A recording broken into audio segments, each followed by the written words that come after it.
Welcome back to my channel. So you're officially looking at a mother of two. Wow. So it is day 6 today. So Zaid, that's his name, he's 6 days old. He'll be 1 week tomorrow. Alright, so let's just get straight into it. Well, yeah, basically I did mention in my updated pregnancy videos that I had already booked in a date for my C-section. I didn't tell you what date that was, but I can tell you now. So my due date is on the 24th of September.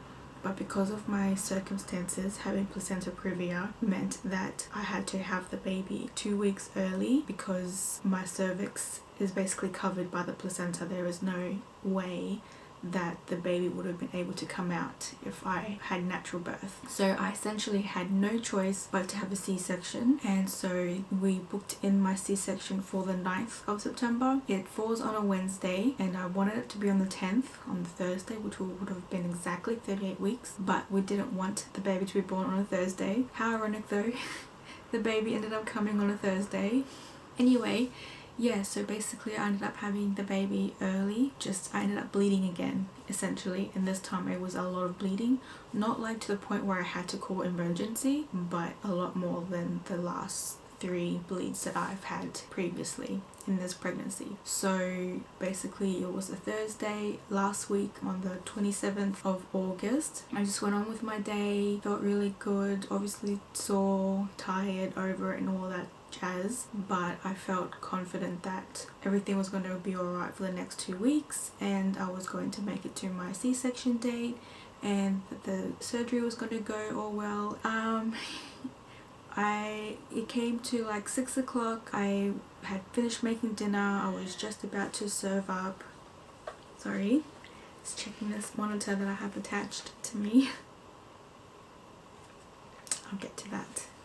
Yes, so I literally had finished eating dinner. I was just about to plate up so I can eat, and then all of a sudden I just remember approaching the couch. Alina and Idris was on the couch, and I sat down briefly and just felt something come out, like blood essentially, like a gush, and I just knew that that's blood. Like, I don't know, us girls, we kind of just know. We just know.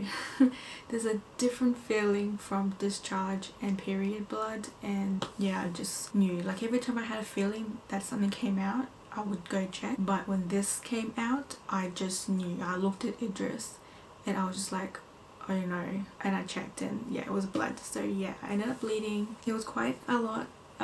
In the pad it wasn't a lot, but obviously I went straight to the toilet and, you know, did that push to see if more would come out, and a lot came out. Like, a lot. Like, I'm pretty sure I bled 4 times in the span of like 1 hour, because I didn't go straight to the hospital. Idris and I agreed that they're gonna make you fast because they're more than likely gonna deliver tonight, because they did say at my last visit, if I bleed again, depending on the doctor, they're more than likely going to decide to deliver early. We ended up just quickly eating, feeding Alina as well because she hadn't eaten yet, and then we quickly got ready, got Alina ready, took her to Idris's brother's house because she was more than likely going to have to stay over for the night, and we felt it was better for her to stay with them because they have kids, so she'd be occupied and she would have someone to keep her busy and just not think about where's mum and Naba. So yeah, we took her to their house and went straight to the hospital. It was really annoying because obviously we called like in advance. We mentioned I've got major placenta previa. We mentioned this is the 4th bleed now. I've bled 3 times in this pregnancy. This is the 4th. We got there and we were waiting.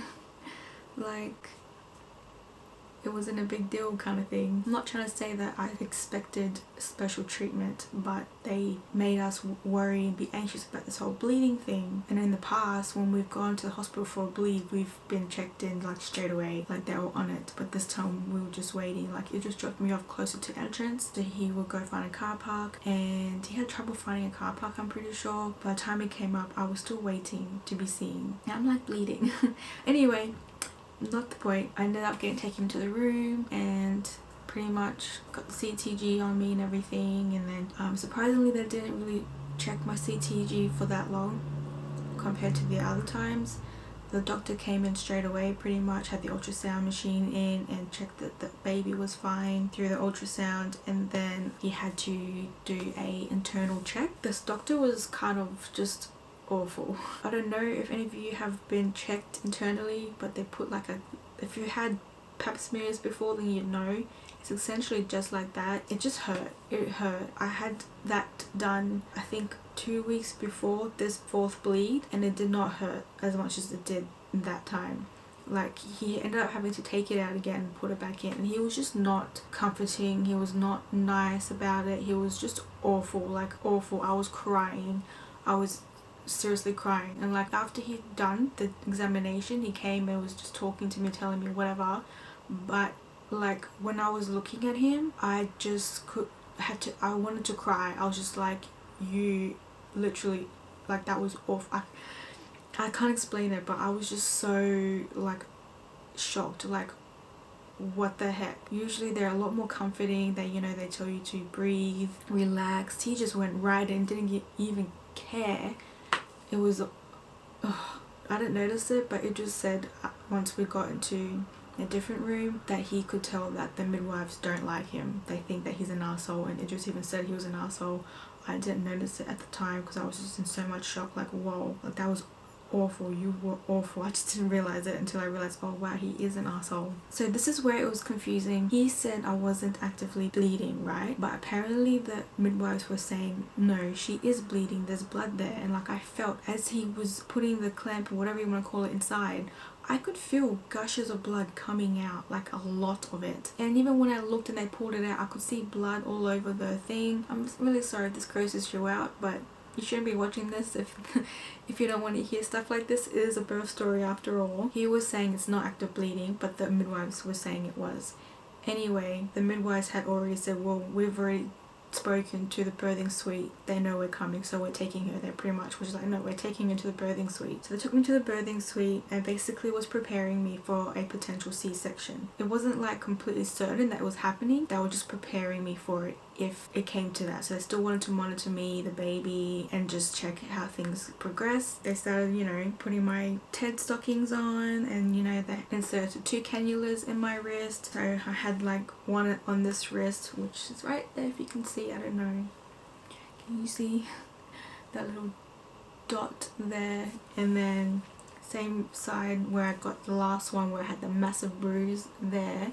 But this lady who did it was a lot better than the last one. She just went right in and did it. Obviously it still hurt, but she did it really quick, and surprisingly it didn't hurt at all having it in the wrist as it did on the front palm of my hand, like moving it around. I hated moving my hands when I had it here, but I had no problems moving it when it was in there. So yeah, that was really good. I wasn't afraid to just be mobile. Also, by the way, by the time we got to the hospital, it was probably like 8 o'clock, I think. I'm not quite sure, but I got here that at 9:30 the same doctor came back in with the doctor that was swapping shifts over with him to obviously update him on what's going on, like pass information on. And then he wanted to do another internal check, and I was just like, oh my god. And I was in my mind hoping that there was the other guy that was going to do it, the other doctor that was going to be on shift, but it wasn't. It was the same guy. It wasn't as bad that time, but I was just like so scared, like oh my god, it's gonna hurt again. Clearly it wasn't as bad, and in the end he agreed, yes, I am actively bleeding.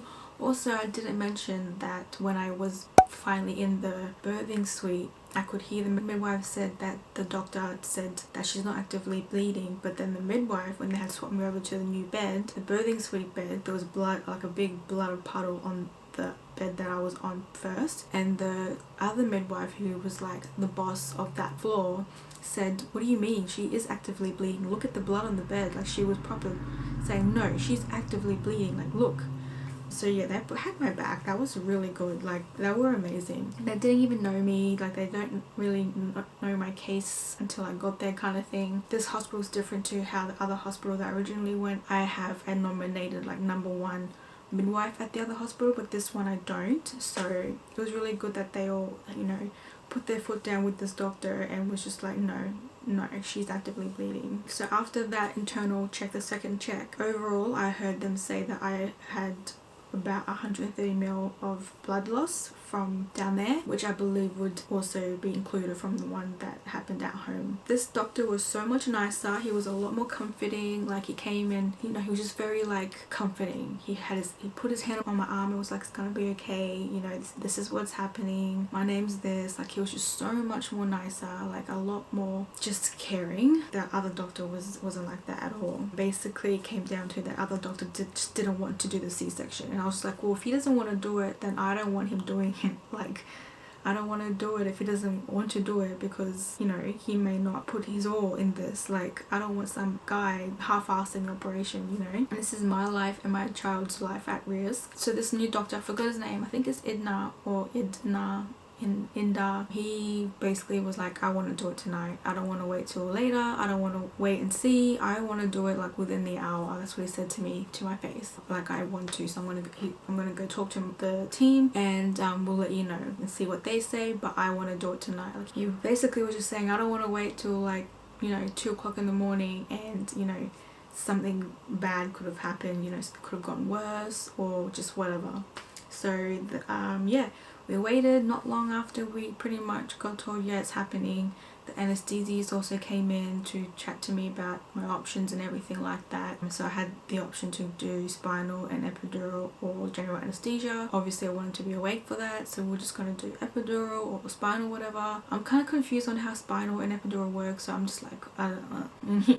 But she did say, if you lose a lot of blood, we may have to put you under, and then it just would have to leave the room. So honestly, I didn't think it would come to that, but after the anesthesiast went to go talk to her boss, because I was high risk in potentially losing a lot of blood. We were spoken about this topic when I first bled, and then the doctor that was on shift that night also gave us the same talk, telling us that if, you know, we go through all these steps to control the bleeding, but if we've done all those steps and you're still bleeding, the safest thing for you is that we have to take a uterus out. So that was like the worst case scenario. So obviously hearing that again, and this time being in the moment, you're going in for a C-section, this is what it is. It was a lot more scarier than when we got told the first time, because of the whole risk of losing blood, because I lost 2 liters of blood with Alina, so I had more chance of bleeding again, and also because of where my placenta is sitting would cause more bleeding. So they gave me a choice.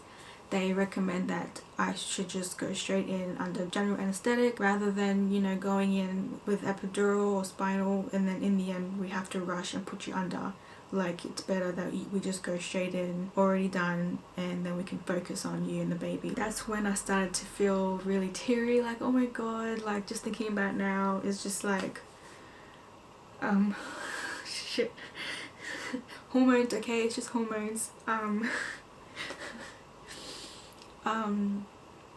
Oh my god, I didn't think this would ever happen. It happens in like other people's videos I watch where they get emotional, and I'm just like, that would never happen to me. But yeah, obviously I don't want to be stupid and not listen to them, so we agreed that we'll go under.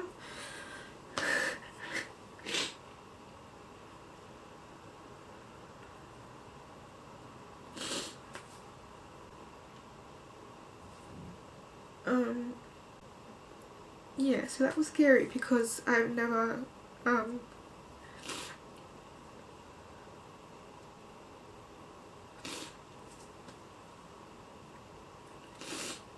sorry.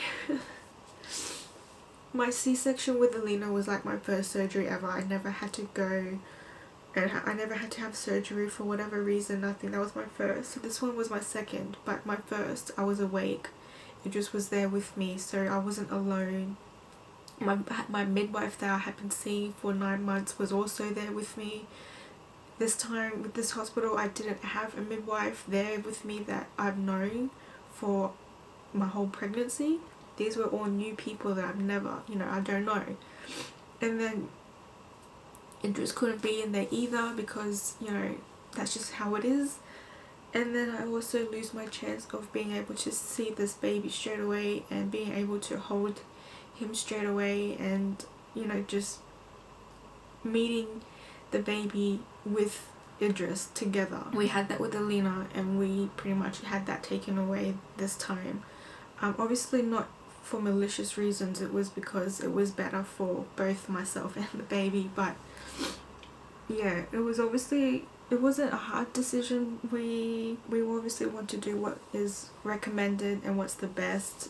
We don't want to put ourselves at for more risk than we already were. So it was a no-brainer, obviously. Like, I knew straight away, okay, this is what you're saying is what I should do. So yeah, I'll go under. I don't want to, but I don't want to be stupid either. And I looked at Idris, and he pretty much was like, yeah, look, we'll do whatever you think is right. It didn't obviously go to plan. Once again, Alina didn't go to plan either. I wanted to have a natural birth experience, and I couldn't. And when I got pregnant again, like, I wanted to experience it this time, but I was scared. I didn't know. I just I can't explain it, but I shot myself in the foot by saying I think I want to have a C-section with this one as well, because I'm too scared to go natural, because I don't know what will happen. I don't know what happens, because it's just, I'm that type of person that prefers to do something if I already know it rather than if I don't know it. So yeah, I shot myself in the foot for saying that, because in the end I couldn't even choose, when before I could have. Now I pretty much will never get to experience natural birth. I do want to do a video on the topic discussing C-sections, because I know there's people out there who have their opinions about it, and it makes me angry. So I'm gonna talk about that hopefully at some point. But anyway,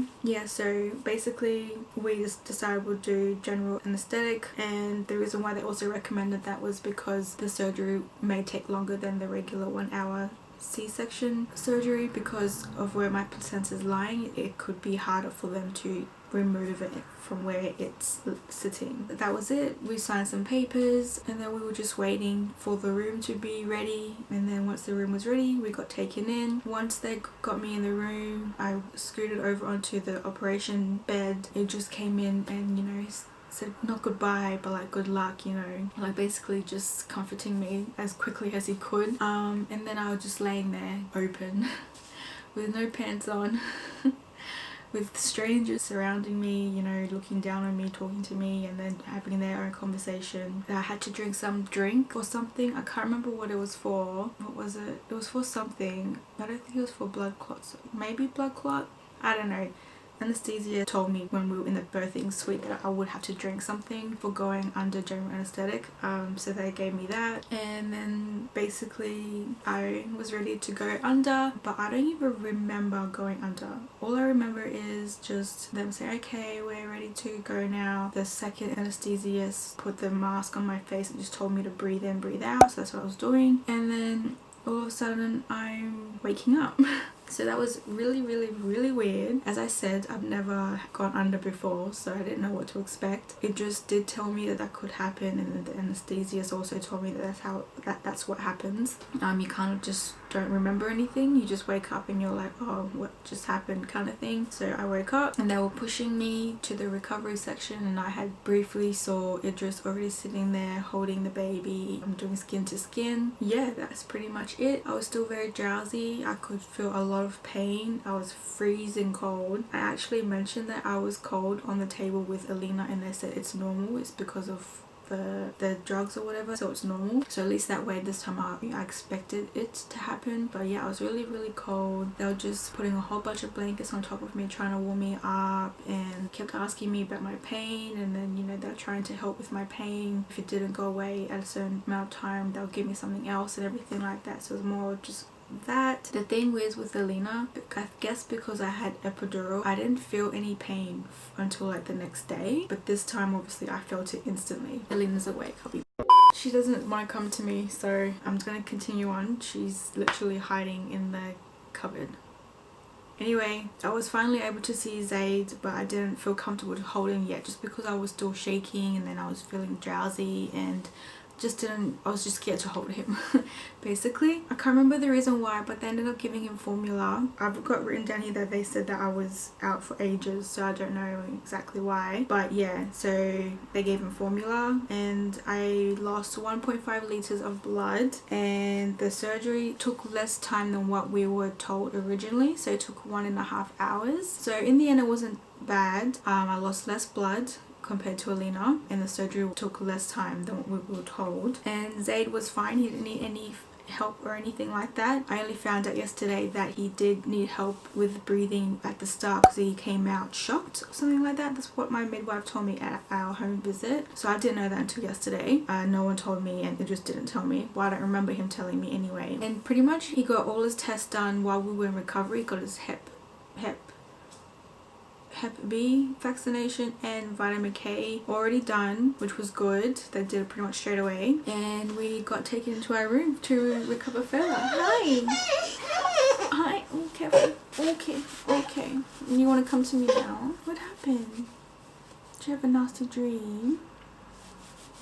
Yeah, so we got taken to our room, and then I was ready to hold Zaid. So he was born at 11:26 p.m. at night time on the 27th of August, but I didn't hold him until like 3 o'clock in the morning the next day, like on the 28th of August. So I didn't hold him for how long? 4 hours of not holding him. Whereas Alina, I held her straight away pretty much. As soon as they took her out, they lifted her over the curtain to show me, took her away, cleaned her up and all that stuff, and pretty much gave it to me straight away. I was still basically in surgery when I was holding her, whereas with Zaid I didn't hold him until we were in our room. The midwife offered us some food. I ended up not eating anything actually, so I ended up throwing that out the next day. I was hungry, but I don't know, I just didn't feel like eating, I guess. Oh, I didn't even mention as well, during the surgery they had to put an intubator in as well. Luckily I was asleep when they did that I was afraid of, because I've seen Grey's Anatomy.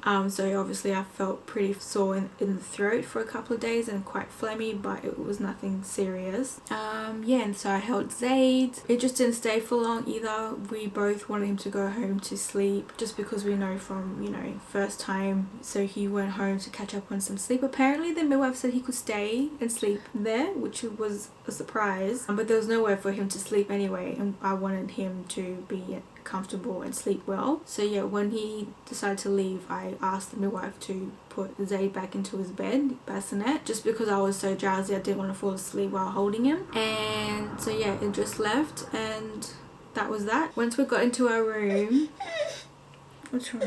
Wanna go outside? Yeah.